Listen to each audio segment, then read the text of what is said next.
Raising a Socially Successful Child by Dr. Stephen Nowicki. Chapter 7. Vocalics.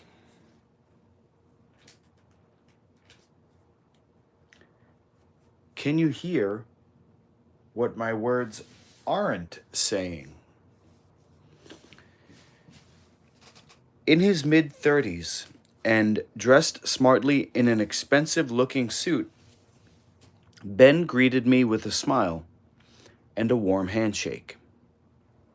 As we talked, I remember being impressed by his sense of presence, finding it quite hard to believe his organization had referred him to me for assessment. The problem was that after a meteoric rise through the company, Ben had hit a brick wall. According to his supervisors, he was a man who most everyone liked and who had been respected by coworkers in his previous positions, but who had seriously botched several recent interactions, not only with coworkers, but with prospective clients from other companies as well. Talks with senior partners had not resulted in any improvement, and no one could explain his sudden decline in effectiveness. Least of all Ben. I was a last resort before Ben might lose his job. After our interview and a number of cognitive and personality assessments, including an IQ test, which showed he was of near genius level intelligence, I began assessing Ben's nonverbal abilities, including the ability to identify emotion in facial expressions, tones of voice, and postures. Consistent with his earlier performance on the cognitive assessments, Ben aced facial expression and postures tests and showed that he was understood how personal space should be used and when touch was appropriate. Only one test remained. Assuming he also passed this one with flying colors, my report would have to say that I'd found nothing to explain why this man's rise to stardom in his organization had come to such an abrupt halt. The final test measured the ability to identify emotion in verbal communication. Not the words themselves, but the way the words are said. I played Ben several recordings of people saying the same sentence. "I'm going out of the room now, but I'll be back later." While communicating different emotions, and for the first time during our interview, I saw him hesitate and become nervous.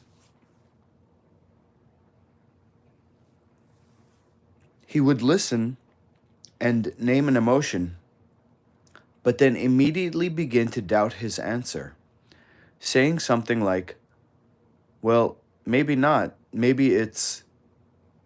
By the end of this relatively brief test, Ben was so flustered, he looked as if he had just finished running a marathon. As it turned out, he had reason to be concerned. His scores were comparable to those we would expect of a 5-year-old child.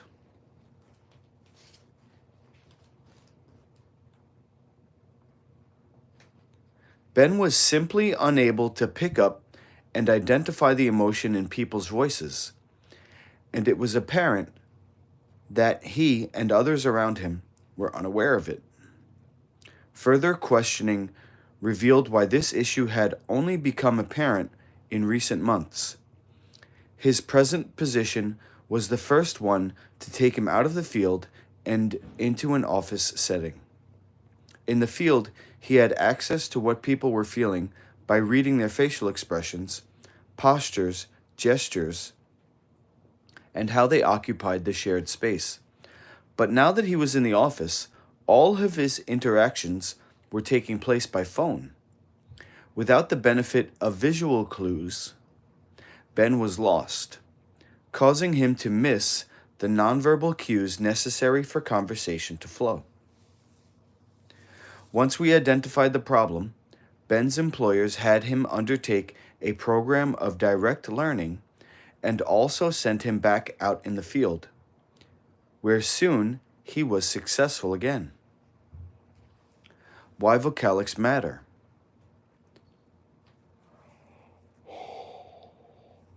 Vocalics is an umbrella term describing everything that we convey with our voices beyond the words themselves, including pitch, tone, volume, and emphasis. The complexity of meaning carried in our voices is extraordinary. In fact, Yale psychologist Michael Krauss has concluded that when it comes to communicating emotion, vocalics is by far the most important of all the nonverbal channels.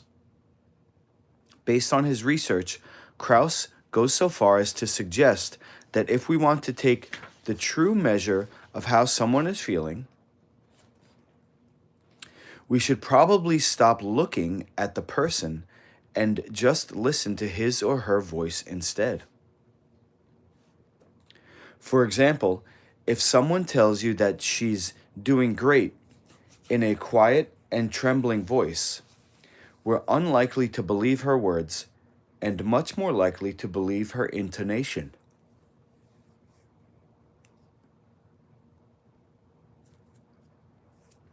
Research shows that there is a strong and consistent association between the ability to identify emotion in voices and social success. When psychologist Alexia Rothman and I constructed the Vocalics test that is part of the DANVA, a test that has been used in hundreds of studies to assess children's accuracy in reading cues in the voices of other children and adults, we found that the higher their score, the better their social adjustment, and the higher their academic achievement. This remained true even when controlling for cognitive ability, age, sex, and parents' education. According to the research findings of Leonor Neves and her colleagues, published in the Royal Society Open Science Journal. And as Ben's story demonstrates, if a difficulty with vocalics persists into adulthood, it can undermine not only a person's social success, but their career success as well. Interestingly, the degree to which vocal attributes contribute to our understanding of others goes even beyond just emotions.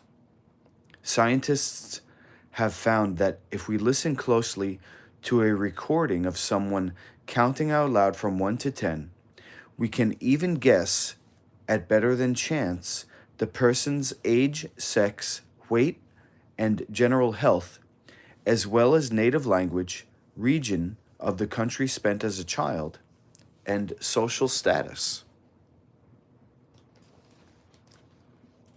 Scientists have traced the origin of our vocalics back some 400,000 years to the short, emotional, nonverbal sounds made by primates, known as affect bursts. As we evolved into Homo sapiens, our ability to understand the meanings of these sounds and use them effectively to convey meaning ourselves gave us an evolutionary advantage. Even before we had language in the form of words, we could pick up signals of distress from children in danger, share warnings, and identify friends from foes. As we evolved further, we began using words with concrete verbal meaning, but we continued to communicate using vocalics. As we had done when we were primates, via the volume, tone, pitch, rate, and emphasis in our voices. Words are multitaskers.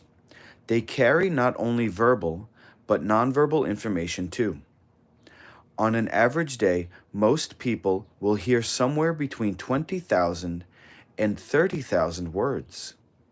Although we speak at around 150 words a minute, we can listen much faster than we speak, at about 450 words a minute. This leaves us time to process both the verbal content of a person's words and the nonverbal information carried in their vocalics. Just as personal space depends to some extent on the functioning of the peripersonal neurons and touch on the C-touch fibers, our ability to use vocalics depends on a small but dynamic area of the brain called the superior temporal sulcus.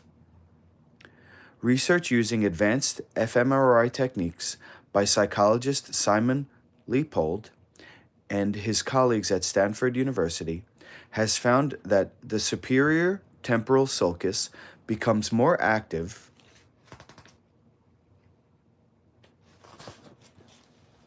when we accurately decode emotion in the voices of others. His team revealed it to be a hub for connecting incoming vocalic information with outgoing emotional judgments.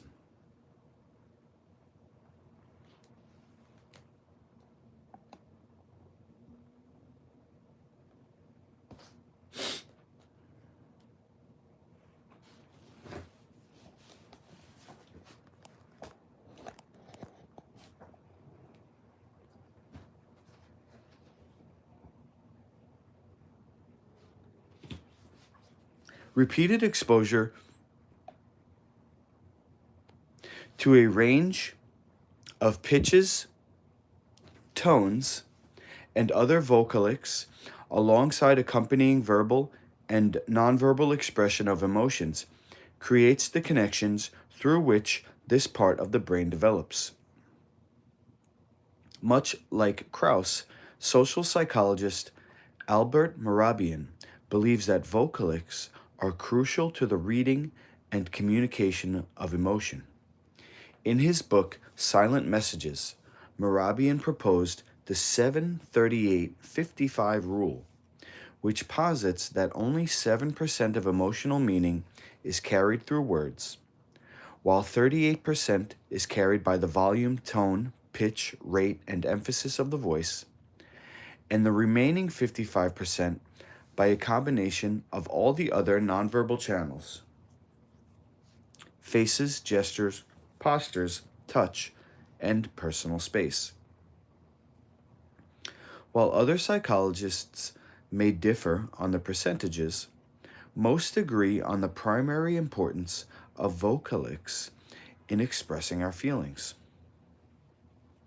Vocalics also play a huge role in our ability to persuade, according to experiments by psychologists Alex Van Zandt of Rutgers University and Johann Berger of the University of Pennsylvania, who conducted experiments in which participants were instructed to use a variety of vocalic strategies, such as modulating pitch and loudness, to persuade others to purchase a product.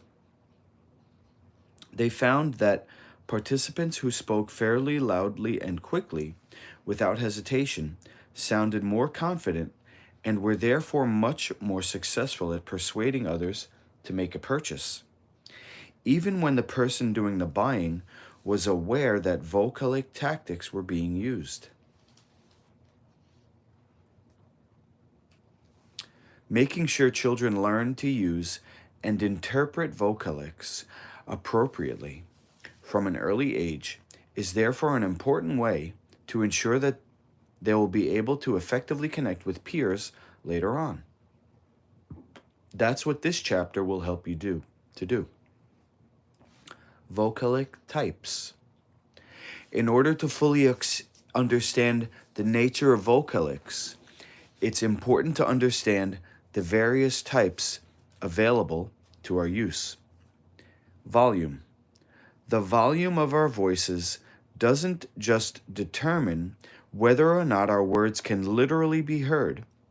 It also impacts how we ourselves are perceived. You may remember the classic Saturday Night Live skit where the members of the Loud family constantly shouted at one another, even when at a funeral, leading to all kinds of social faux pas. People who talk too loudly, even in a setting more appropriate than a funeral, are often seen as aggressive or domineering, whereas someone who talks very softly may be seen as weak or timid. And of course, when someone mutters or talks too quietly, the meaning of their words and the underlying emotion can easily be lost. Remember the Seinfeld episode where Kramer is dating a low talker? No one could understand what the poor woman was saying, but no one wanted to tell her to speak up, which created just as many social problems for her as shouting did for the Loud family. The same is true with children. It may be endearing when a 2-year-old talks too loudly or softly, but for a 6-year-old, such errors can hinder attempts to build peer relationships outside the home. Pitch. The pitch of our voices can say a lot about our emotions. When we're nervous, helpless, or unsure, our voices may go up in pitch. When we're calm and confident, they may be more level. However, it's important to keep in mind that the way we read pitch in voices may be rooted in gender bias. After puberty, male voices go down in pitch, and so rightly or wrongly, we sometimes ascribe stereotypes based on these varying pitches, associating higher-pitched voices with weakness and youth, and lower-pitched voices with strength and maturity. Tone of voice. The exact same sequence of words can convey a wide range of meanings depending on the tone in which it is delivered. Most of us have encountered someone who speaks in a monotone, making it difficult for us to intuit how they are feeling. Those who are more expressive with their vocal tones, on the other hand, can convey a range of emotions, including excitement, sarcasm, compassion, disdain, sadness, suspicion, nervousness, to name a few, through their voice alone. Babies can pick up on vocal tones at a very young age, but they may not have the maturity to make full use of them in their own speech. Before full-time school, young children may be able to get away with speaking in a babyish tone, but as they get older, the ability to vary their tone of voice appropriately is vital in making relationships work. Pace. Like tone, the pace of our speech can convey effective messages. We tend to talk fast when we're worked up about something, either very excited or very angry, but tend to use a slow pace when we're feeling sad or disappointed. Most adults speak at around 150 words a minute, but the pace of speech can vary from individual to individual. Thankfully, as discussed, we can listen much faster than we talk, and we generally are less bothered by the fast talkers than by the slow talkers, with whom we quickly get impatient. Our brains are processing the information they're imparting far faster than they are able to speak. Keep in mind that one of the best ways to connect with others is to respond to the other person's pace by varying your pace to match theirs. Emphasis. Changing which words we decide to emphasize can change the entire meaning of a sentence. To see what a difference emphasis can make, try reading the following sentences aloud. Mary is lending me her book. Just Mary, not anyone else. Mary is lending me her book. I insist that Mary's lending me the book. Mary is lending me her book. She's not giving it, just letting me borrow it for a while. Mary is lending me her book. She's not lending it to anyone else, just me. Mary is lending me her book. The book belongs to Mary. Mary is lending me her book. She's not lending me anything else, just the book. Although these kinds of nuances may be lost on very young children who are only just acquiring the ability to use words, if older children are unable to use or interpret emphasis accurately, it's likely to produce all kinds of confusion and misunderstandings. Interjections.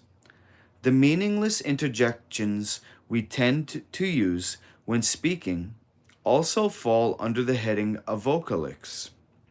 Interjections such as you know or like, and vocal sounds such as or clearing our throat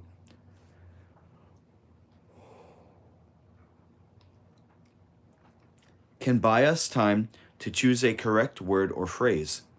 But when interjections are overused, it can suggest we're lacking in confidence or experience, or are anxious.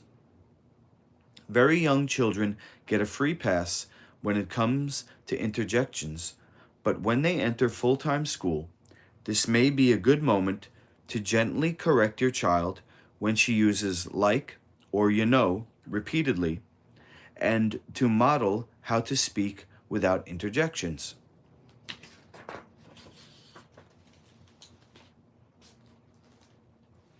Other vocalics. Any noises that we make with our voices that aren't words are also considered vocalics.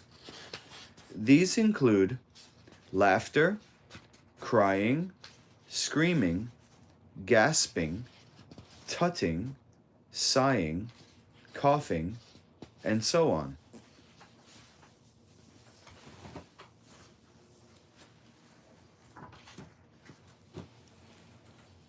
Sound patterns such as ah, or hum, which tend to be used with very young children to communicate an instruction such as don't do that, also fall into this category.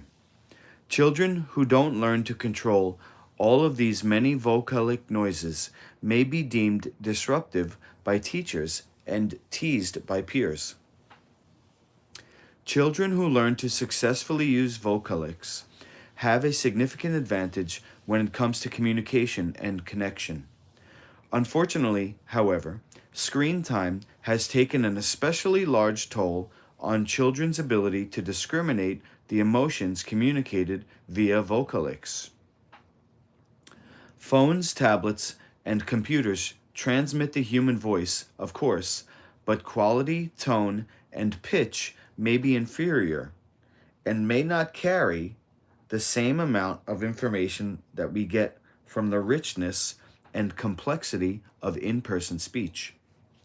It takes more effort for us to communicate vocally via an audiovisual system like Zoom than it does through an audio-only medium like a phone or in person.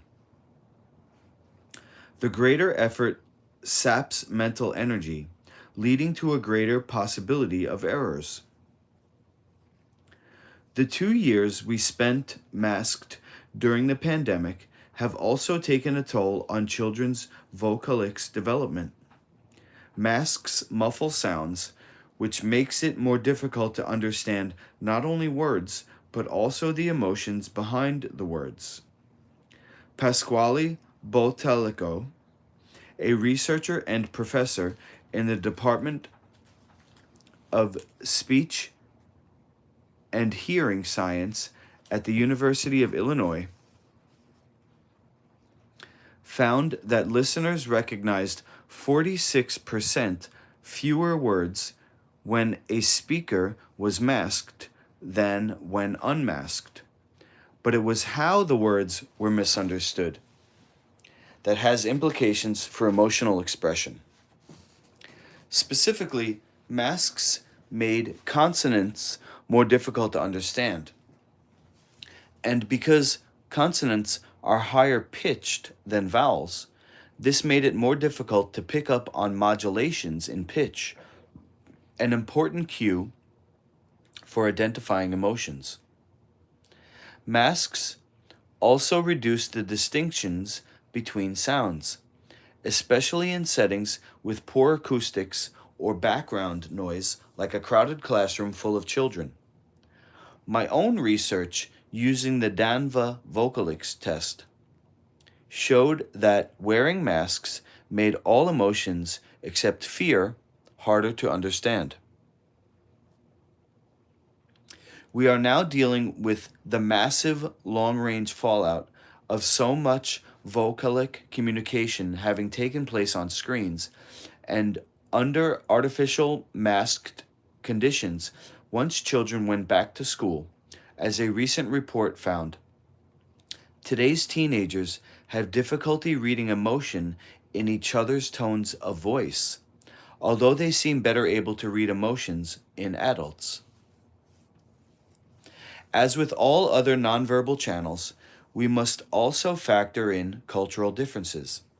Only recently, scientists have begun to evaluate whether the vocal expression of emotion is universal or defined by our cultural background. Is a voice that sounds sad to an American heard as a sad voice in China?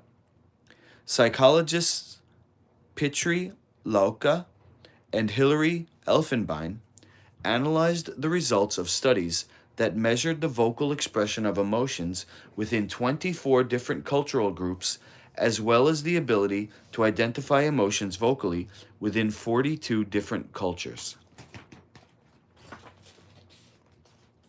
What they found was that the vocal expression of positive emotions, such as happiness, do not seem to translate as well across cultures. What sounds happy to an American may not to someone from Vietnam, and may even be interpreted as anger or fear. On the other hand, negative emotions like sadness are recognized more readily across cultural groups. Lauka and Elfenbein's findings have application to teaching within our increasingly diverse student population. Teachers need to be extra aware of the possibility of their students misreading their vocal expressions of emotion, as well as the possibility that they may be misreading the emotions in the vocalics of their students. One way that teachers can lower the probability of errors is to be sure to accompany their vocalics with more easily understood messages from the other nonverbal channels, like facial expressions. Vocalics in infancy and early childhood.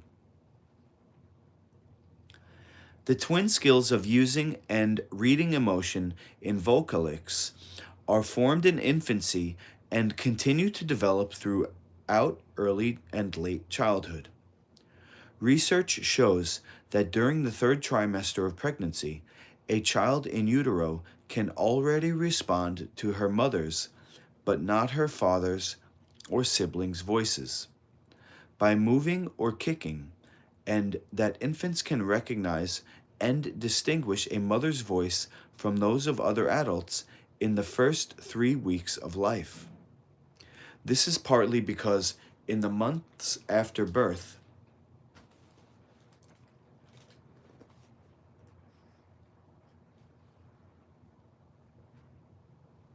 infants can hear better than they can see, as their auditory system matures sooner than their visual one.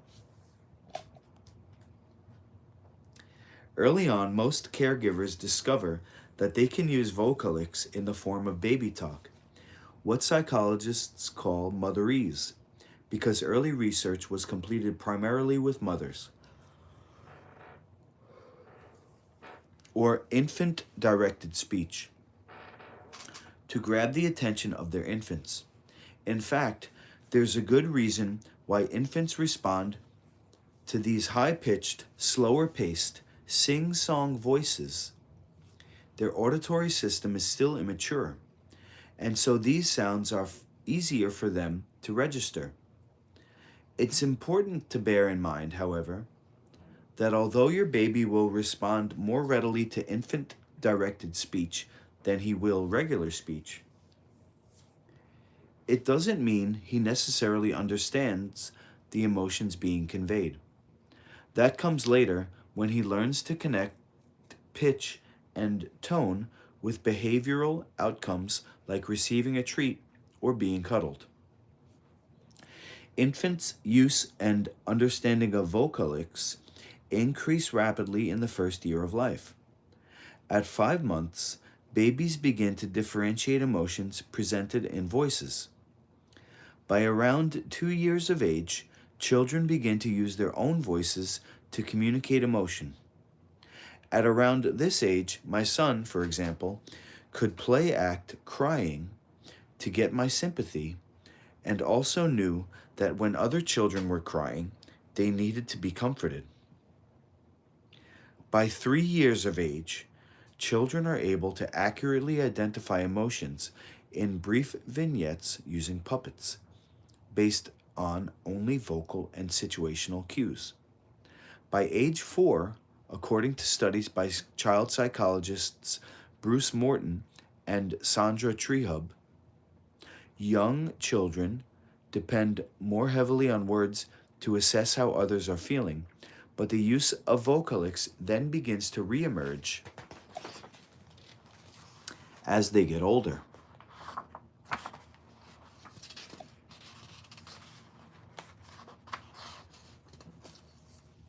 As part of their research, they had children between the ages of 4 and 10 and young adults listen to sentences describing happy or sad events, such as, "My grandma gave me a big gift," or "My dog ran away from home," spoken in happy or sad tones of voice that sometimes matched the content of the sentence and sometimes differed. 4-year-old children, they found, focused exclusively on the content of the sentence to determine happiness or sadness, whereas by age 6, children began to take vocalics into account when trying to discern meaning.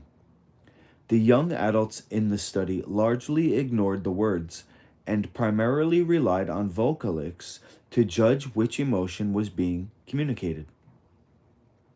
There's growing evidence that infants and young children who become proficient in identifying and expressing emotions in voices early on do better with more complex vocalics later in childhood. And children depend on parents and other caregivers to model vocalics because, perhaps more so than any other nonverbal channel. Because there are no hard and fast rules around pitch, tone, and pace of speech, modeling is one of the main ways these skills can be taught. Tips for helping your very young child with vocalics. Model vocalics deliberately. It's never too early to demonstrate appropriate vocalic expression for your child. Infant-directed speech or baby talk is acceptable for infants, but should really be phased out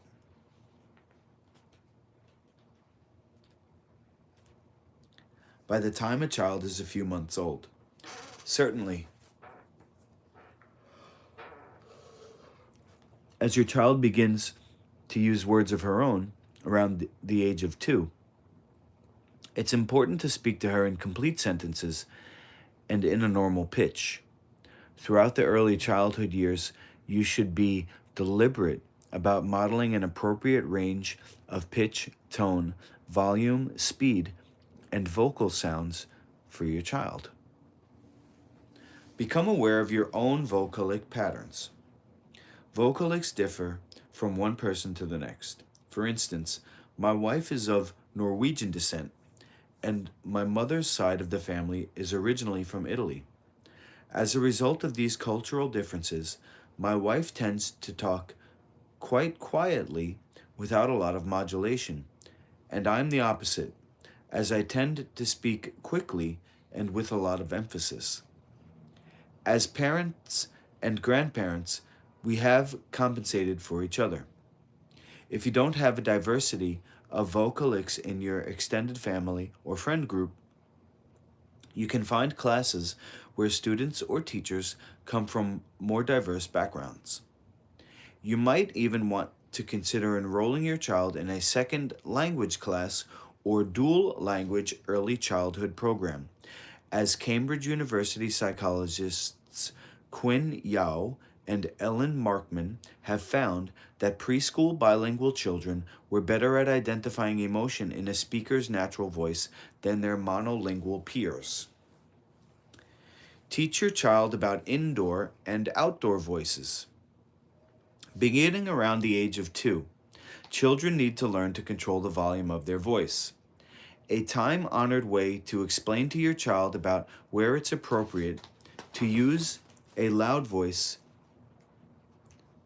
and where she should use a soft voice is to explain indoor and outdoor voices. Soft voices are to be used indoors, and loud voices are for outdoors. Encourage your child not to whine or cry to get attention. As every parent knows, a toddler will incessantly try to capture your attention, often by using a high-pitched whining or crying voice. When your child is whining, your instinct will likely be to give her the candy or the toy or whatever it is she wants, just to make the whining stop. But that sends the message that whining is a successful tactic.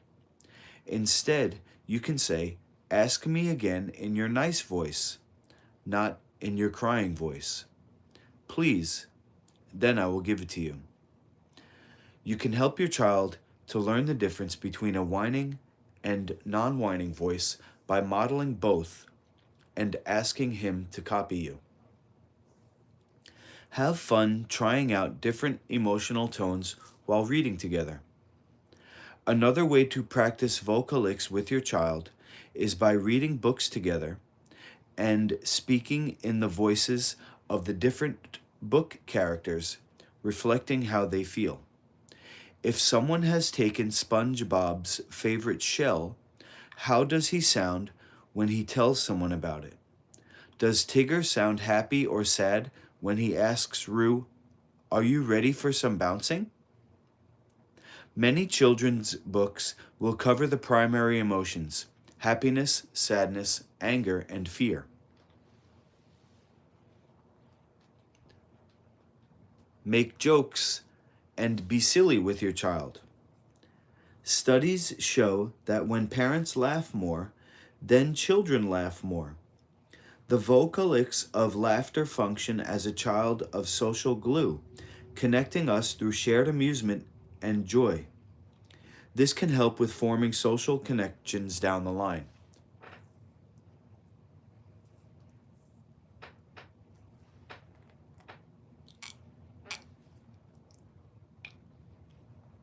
Vocalics in late childhood. There's a lot going on with vocalics during late childhood. During this phase of rapid development, Children can often misread vocalics, which can seriously interfere with their interactions in the classroom. When I visited Ethan's first grade class, I found his teacher exasperated with his apparent unwillingness to follow her instructions, especially during transitions from one activity to another. Things had gotten so bad that the school asked if I could evaluate him for oppositional personality disorder. Children with the diagnosis of oppositional personality disorder refuse to follow rules and tend to do the opposite of what is being asked of them. They ignore instructions and are very resistant to any kind of intervention. On my visit to the classroom, one of the first things I noticed was the way this overworked teacher was able to control her large class by simply using sound patterns. Her followed by for example, sent the children a clear signal to stop what they were doing and put things away.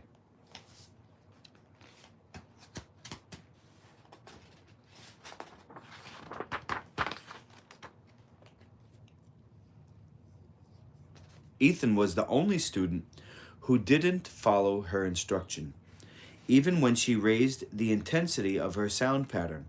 Finally, the teacher walked over to him and said sharply, "Ethan, stop your work."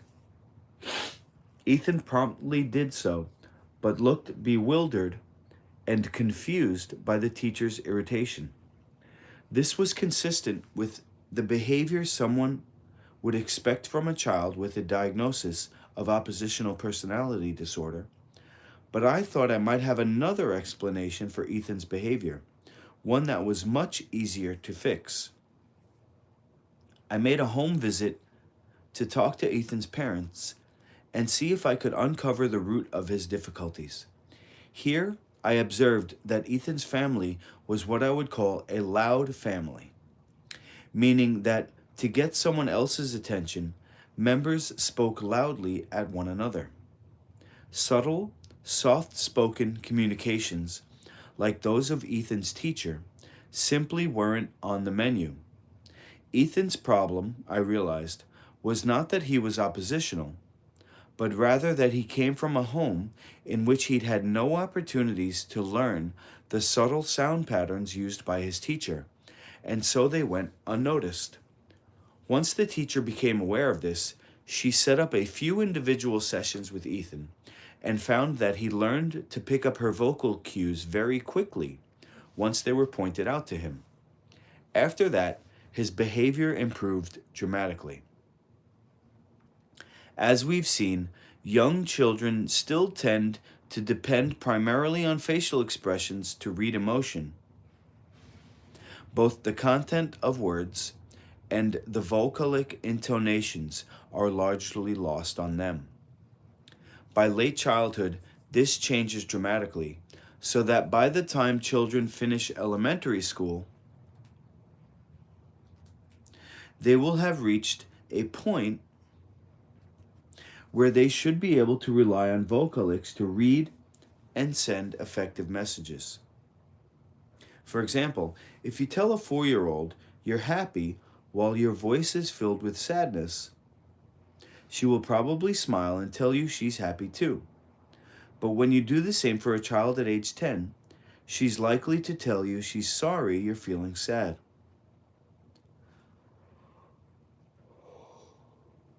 She's made the leap of using vocalics to uncover the meaning behind the messages of others.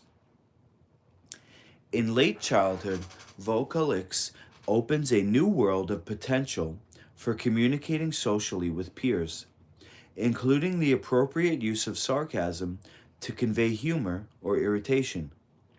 Sarcasm relies on vocalics in that it uses intonation, emphasis, and pitch to imply a different meaning from that of the words being used. As a result, in order for sarcasm to work, Children have to be at a stage of development in which vocalics have begun to take precedence over the meaning of words. On one of my recent school visits, I overheard an older child say, his voice dripping with snootiness, "Nice shirt," to a younger child, with the intent to embarrass him. But the child was at an age where words loomed larger than tone of voice, and he simply smiled and said thank you. In addition to being taught how to detect sarcasm, children, of course, need to be taught that sarcasm should never be used to hurt others' feelings. In general, misreading and misexpressing vocalics can seriously interfere with children's attempts to make friends. Take, for example, Teresa, a sweet, well-meaning girl who tends to misread fearful voice tones as happy ones. Without the ability to detect fear in a classmate's voice when declining to join in a game, her response might be to drag that child in over her objections. But when she does, she's likely to feel rebuffed when the other child yells at her or runs away. How does Teresa make sense of this? Like most children, she is completely unaware of her vocalic mistakes. In her mind, she's only trying to engage with one of her classmates, but she feels rejected as a result. In late childhood, some children may emphasize their speech and drone on in a monotone, while others might overemphasize, their voices going up and down like horses on a carousel. If either one is true of your child, you can demonstrate how to speak with a more balanced emphasis and encourage her to do the same. Equally important is for children to react to the pace of others' speech. How do they modulate when others' pace doesn't match theirs?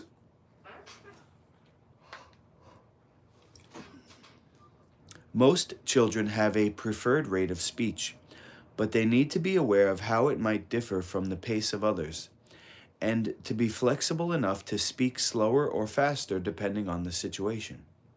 This is called synchrony, the ability to modulate the rate of our own speech to match that of the person or people with whom we are interacting.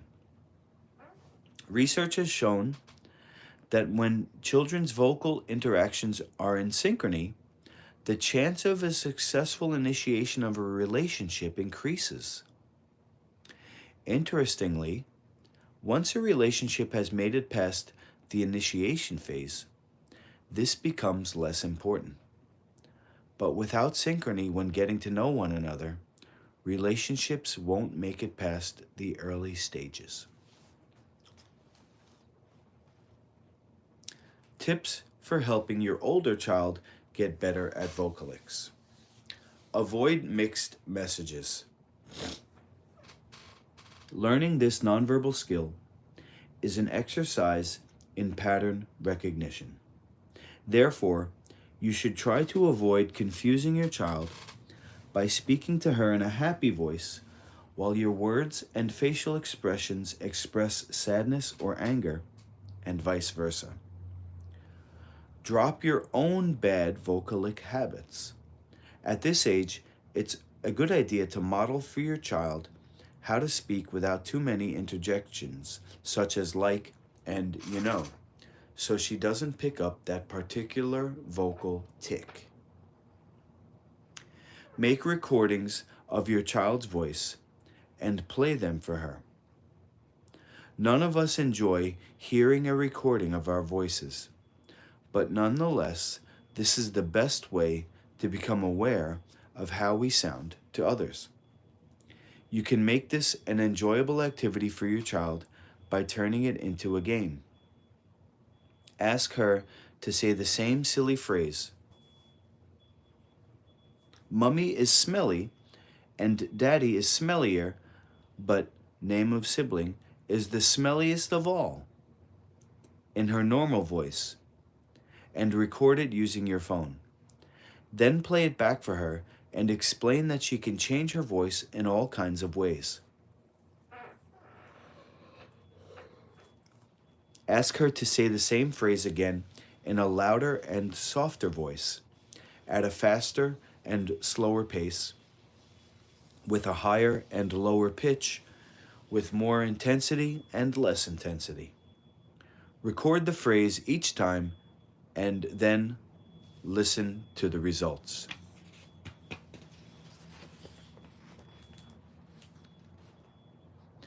Ask your child to identify the emotional message behind your tone of voice.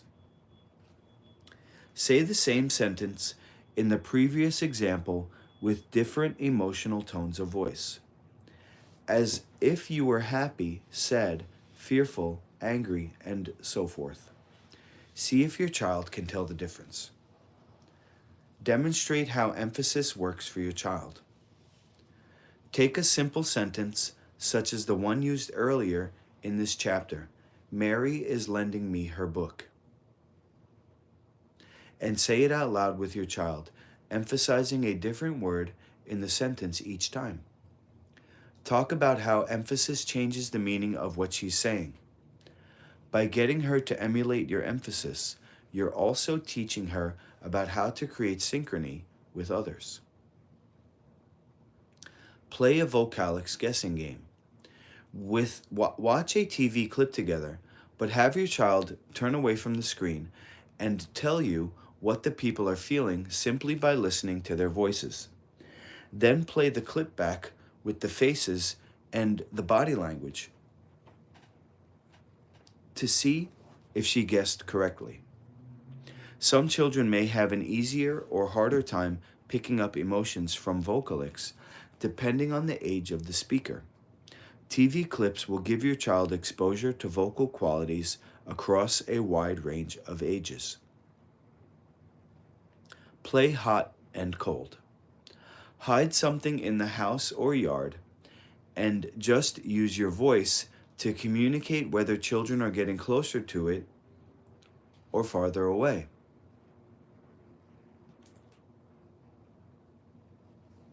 This is a good game to play with a group of kids at a party or a play date. Avoid sarcasm when communicating with or around your child, but nonetheless explain its function. Sarcasm is frequently used in adult interactions,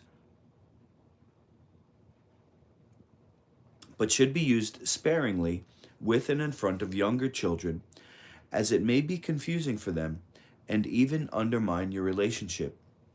If you often say one thing and mean another,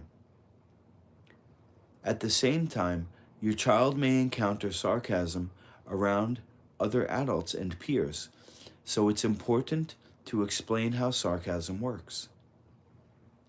Demonstrate sarcastic versus non-sarcastic messages for her, while also explaining that sarcasm should never be used to hurt others' feelings.